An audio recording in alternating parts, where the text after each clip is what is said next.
Hey, this is Sudan Archives, and you're listening to the LSQ podcast. Let's go. Hey, it's Jenny LSQ. Thanks for getting into this episode 133 of the LSQ podcast with Sudan Archives. You definitely don't want to have driveway beef with a neighbor, right? You know, where there's an ongoing dispute about who gets use of that slab of concrete. But in a weird and kind of funny way, driveway beef actually helped inspire the excellent latest album by Sudan Archives, the BPM. Because Brittney, who is Sudan Archives, was dealing with this hostility at home in Los Angeles over the driveway, she decided to split town and go stay with family in Detroit. She'd already begun work on the BPM at that point, but being in Detroit and connecting with the city's history of groundbreaking dance and club music helped to really coalesce her vision for the BPM. And so we talk about that and a lot of other stuff about her creative history, how she first got into playing the violin, and what happened when she discovered that she could make beats on her iPad and plug the violin into the iPad and create her own musical world entirely on her own.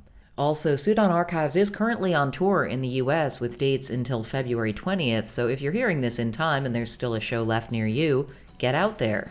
SudanArchives.com for info and tickets. All right, let's get into it.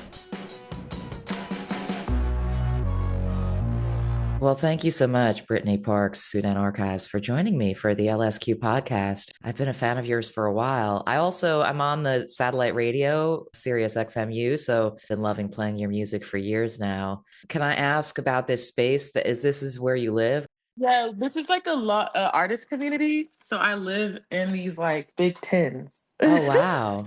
And is that here in LA? Yeah, literally like in Lincoln Heights. I moved in here probably like 7 months ago. It's really nice. So it's like a flex, like we live, work, because I see some violins on the wall over there. So it all happens here in this space. Everything happens here. Yeah. Well, I mean, the BPM, your latest album, came out a minute ago. And we'll talk a little bit about the album, but also on this show, I like to really delve in with artists to their like earlier creative experiences and just as a kid, how they first got into making music and making art in general. So I'm wondering, what do you remember about the earliest sparks of creativity that you ever felt as a kid? I have a really bad memory, but not with music so much. So I think I could probably remember this. Probably, I just think picking up the violin in fourth grade was the first spark of like creative kind of music energy because I was like really excited about that. I remember begging my mom, like, I need to learn violin. Like, it wasn't like oh, you have to learn the violin thing, you know? And where had you what do you think was informing that? Like where had you seen violin that made you think like that's it, that's for me? A group named Barrage came to my class and they were Canadian and they was playing fiddle songs. And then it was specifically like the fiddle music that made me want to like pick up violin because the fiddle music just kind of has like a certain kind of vibe to it that I was just like, I need to learn how to do that. How did you take lessons or how'd you get going? There's a program where you could pick it up. That's why they were coming. And then like the school had a program. And I remember maybe a year or two stayed there, learned how to pick it up and what it's called and how to bow it. We moved to another school. They didn't have orchestra because they weren't as like, I guess they didn't really have as many programs. They only had band. And I was like, I was so dedicated to the violin. I was like, I'm not gonna do that. When I could have learned something else, but I was just like, no. And I just kept playing violin in church. Even though there wasn't an orchestra in church, I just went up there and started playing it. And they were like, cool. Yeah, they're really supportive about me just going up there and playing it. But you could just do that at that type of church because it was only like a 30-person church. And then when I moved to another school, there was an after school program called Fiddle Club. And I did that for a little bit. And I think between the church and then that Fiddle Club is how I kind of like learned how to kind of sound decent. And then from there, I just kept playing it on my own. Was it a right away thing where like it felt good to you to hold the violin, to play it? Like did it bring out just sort of like this visceral thing kind of immediately? I think so. Yeah. Because I always say violin is like my first love. I feel like I kind of fell in love right when I started playing it. I was just like, I was really quiet my parents said. And then like so they always said that I would just always be playing it. And you mentioned you were playing in church, so I imagine that was sort of like, church music, whatever that might have been. But what were the other kinds of songs you were playing? I mean, was there any like popular music of the day that you were trying to learn or teach yourself to play on your violin? I was trying to teach myself to learn popular songs on MTV. So like my friends would be like, "Oh my God, she knows how to play this song. Like listen to her." Like it helped me like create make friends because people would be like, "She knows how to play this. This is so cool." But like I like to learn how to play like popular songs like on the Countdown, MTV Countdown and BET Countdown. So what were some of those that you learned? One that I remember is Jamie Foxx, Unpredictable. Like that's the only song I remember like teaching myself to play.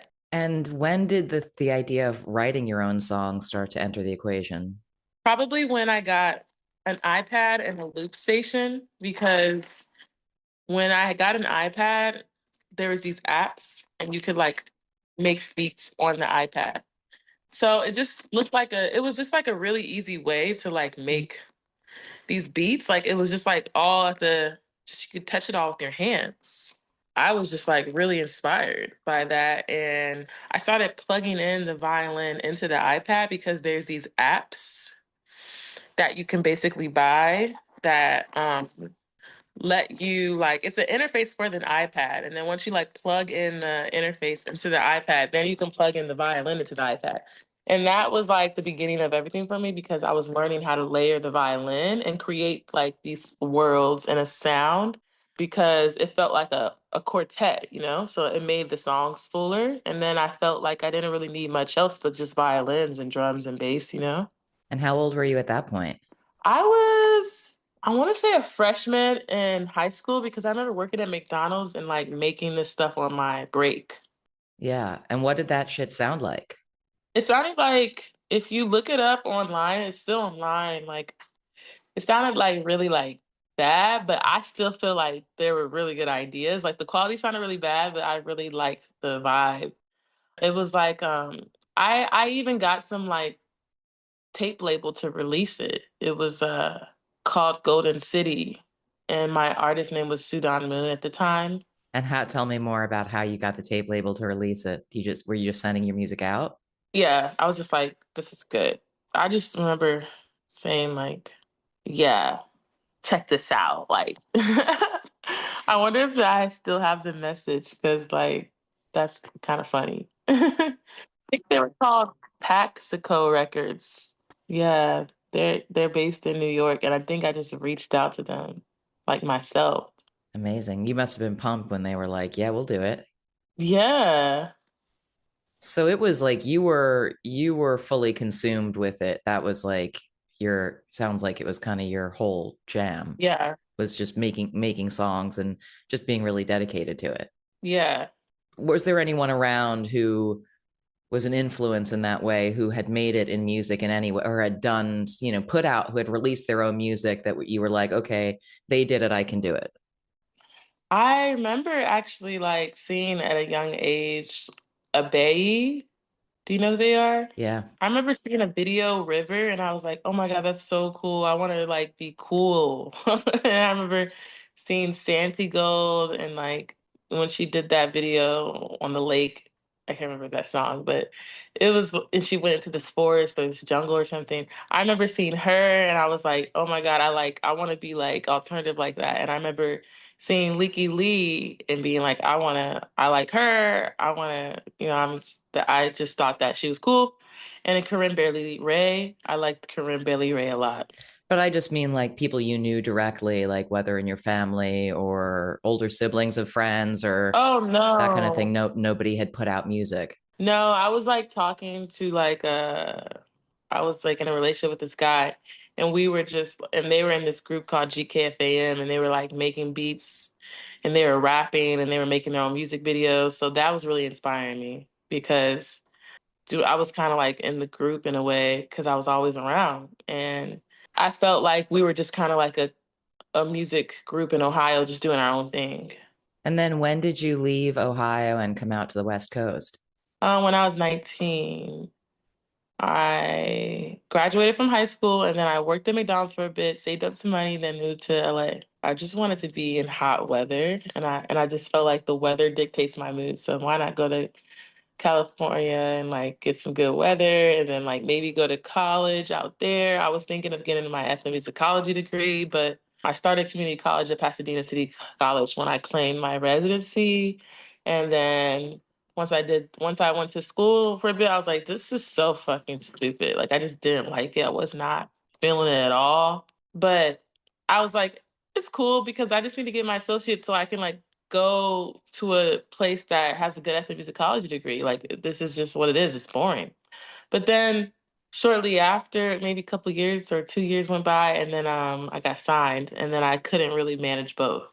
Yeah, I mean, I always feel like, I don't know, I feel like college is wasted on us when we're 18, 19. You know what I mean? Like, I Yeah. don't know, I feel like I would love to go to college now, at 50. Right? Like, can I go to college Yeah, I now? don't know. I don't think college is supposed to be meant for us at that. I don't know. I think we got it all mixed up. Like I feel like we need to go to college once we've like, okay, I went here, traveled here, went through this heartbreak or like went through all these emotions. Like I'm kind of like regular. I know how to regulate my emotions. I know how to do, like I feel like we got to go to college after all of that. Yeah, totally. I mean, also just like yeah, I get why the sort of like that zone of time in between where you're like maybe you're supposed to leave your parents' house or whatever. I mean, I lived at home when I went to college, Yeah. so I didn't even do that like dorm Yeah. thing, but I get that this sort of learning to like do your own laundry phase of like 18 to like that Yeah. Yeah. seems Yeah. we can keep that. That seems good. I like that. But Yeah. all the money that you spend on supposed to be like learning the thing, knowing what you want to spend all that money to learn about at that age, that's the part. That's too much pressure It's like wasteful. because I could see myself, yeah, like even now I'm 31, I'm like, maybe 40 is when I would like if I had to just make the rule, I'm like, yeah, 40, go to college, Yeah, 40. no, I'm with you. 40, go to college at 40. I'm going to start a change.org on that. Yeah. Yeah. But do you think that if you went to college at 40, you would still study ethnomusicology? Funny enough, yeah. Maybe I really think it would be that because all these other things I really feel like I'm going to pick up and learn on my own, and I don't want to waste the money on that. But college is kind of more so like a flex. Like you have this paper, you could say, yeah. And I feel like I would love to be like a doctorate. Like I would love to be, yeah, I would love to be like, I specialize in traditional West African string instruments and I have a documentary on it and a book and this is it. I would like that. But like engineering and a lot of these like skills, I think I could just pick up now. I don't think I would want to go to college for that. Because I don't think that you can learn I actually think you could learn anything you want without college. Maybe the health stuff, maybe that's a little different. Maybe surgery, go to college for that. Yeah, like that stuff, yeah, you gotta like go to college for but what I'm interested in is like I don't think I need college for it. So if anything, I just want to be able to have this like badge. Yeah, I mean, when you refer to like a book or a documentary or something, those are things that would be, in a parallel universe or maybe down the road a bit, like you'd like to do. Yes. Yeah, fucking do it. So while you were doing the associate's degree and getting settled here in LA, and you had put out that first tape already at that point, right? I think that might have been maybe like a little bit after the college. I think I don't know. I think it was around that time. So how did that first project evolve into Sudan Archives, and like what were the sort of main discoveries you made for what you wanted your music to be at that point? Well, I'm looking at it now, and this 2014. Oh my God. That 11 years ago? So I was 21, 20. Yeah, so I moved to LA, then a year later put this out, I guess. Does that feel like a long time ago or not that long? I think it does because it's like this was my first body of work out for the internet. And it says all made off of iPad 2. And yeah, like I remember I used to love this song. Like I sound so different, like a little baby. From there, like what were the things that kind of you realized you wanted to do differently or how you wanted to adapt what you were doing into what the project became? I just felt like this is cool, but like it's not as orchestral as I want. Like I'm looking at it now and it's like, like I do not like the mix. It's very just like all over the place and the violins aren't like as prominent and forward as I want them to be. But like the vibe and essence is definitely there. So Tell me a bit about your writing process. How does it get started and develop? oh, always with the violin, So like I'm just like plucking on the violin and then it kind of builds. It's always based off of the violin. So it's so cool though that 11 years ago by myself on an EP on an iPad I made 9 songs and then like sent it to someone and got it put on a tape. Yeah, exactly. No, it's amazing. And it's like, I just wonder, like, yeah, I don't know. I think sometimes with artists, they have this confidence with that phase of things, and then something in the process of putting out music like strips a little bit of their confidence away. I Hmm. don't know, like the way it's formalized, the way the industry works, whatever. Hmm. And it's like you got to remember that that's who you still are, is the person who, like, you knew that it was good, you knew what you were doing, you know. Yeah, it's so cool because I made a whole music video and everything and just did the video and released it. It's super cool. So when you were getting ready to make the BPM, tell me a bit about what ideas you had in mind for what you wanted it to be. I know that sort of like house music was a big influence. Kind of wanted it to be a better version of this because when I listen back to this kind of has like I feel like it kind of has like a house techno vibe and stuff, but it just like when I listen to this, it sounds like the house that shit. It's just like the quality wasn't there. So I feel like I made like a really better version of like stuff like this. Crazy. Are you the kind of person who, like, you do, since you studied ethnomusicology and everything, you go back and you do like some research on, like, you're going to make an album that draws on those influences of like Midwestern dance and techno and house music? Like, did you go and listen to the, sort of classic era of that stuff to get inspired? No, I didn't listen to it at all. It was almost like I just want to go home. Like I just want to make music with my family. They happen to like be from the places where those things were innovated, but it wasn't like a whole like study of it and like trying, it was very like my neighbors are fucking being assholes because I bought the house and we have this like driveway beef and I don't feel safe at home, so I'm gonna go back home and finish the album there. Not driveway beef. Oh no. Yeah. That's at this current spot. No, it was sold the house that I bought because I bought this house and I was like, oh, great. First house. But then after that, beef. They don't want me to use the shared driveway. All this bullshit. They went evil on me. They just became the devilish nightmare neighbors in the world. And I still have to finish this album. So I just went to Detroit. I was like, I don't want to deal with this. Yeah, that's fucking terrible. Yeah. I'm sorry. I'm sorry that that happened. Do you think any of that sort of like informed the music at all? Because that's like, that shit will genuinely stress you to your core. I think it did, yeah. Because one song that didn't came out talks about like my nosy neighbors and stuff like that. Like I'm like obviously annoyed by them. And I know that like one of the goals was to have it be fast and to have the BPMs be on the higher end. I mean, just for what it's worth, I took the album on a walk around the reservoir over here in Silver Lake the other day, and I was just like making my fastest walking times I've ever.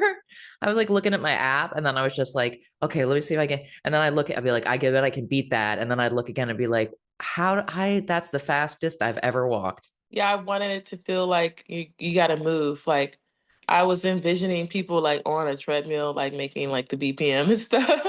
So did the songs start that, did you like ramp up the speed of them as you sort of worked on them? Yeah, like I would, because like I make things kind of in a slow, simmery way.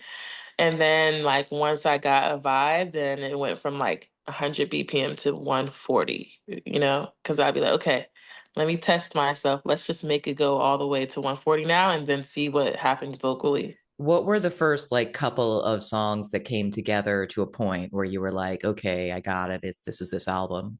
I think once I went back, when I went to Canada and I had a show in Canada and it got canceled, I remember talking to my cousin being like, "Oh, Detroit's right there. I'm gonna drive over and just hang out with you guys." We made yeah, yeah, yeah. We made My Type. Can't think of what else. But those two songs for me felt like the heart of the album. And I was like, okay, I know I have an album now. Then when I went back home, I made Dead. And that was kind of like the last song that I made, but it's the first song on the album. And I felt like when I made that song, I was like, oh, this is the introduction of the album. When did you first start performing your music in life in general? Yeah. Oh, I mean, outside of playing violin in church and stuff, like when did you start like yeah. doing gigs? I remember before when I started working at McDonald's. So like I think it was like before the EP, that EP I had, I think it was before that a little bit. So it must have been when I was like it must have been when I was like 18. Like I remember doing like some house shows and stuff. Were you confident about it right away or Yeah, like I was just playing beats off of my iPad because my iPad, if you slid it into this interface, it became I want to get one of those again. If you slide the iPad into an interface, it becomes a recording thing. And I remember just like going to a lot of Columbus parties and doing shows and just performing beats off of my iPad. Yeah. how has your kind of approach to performing like changed over the years? It's different because I have a more performance like aspect to it.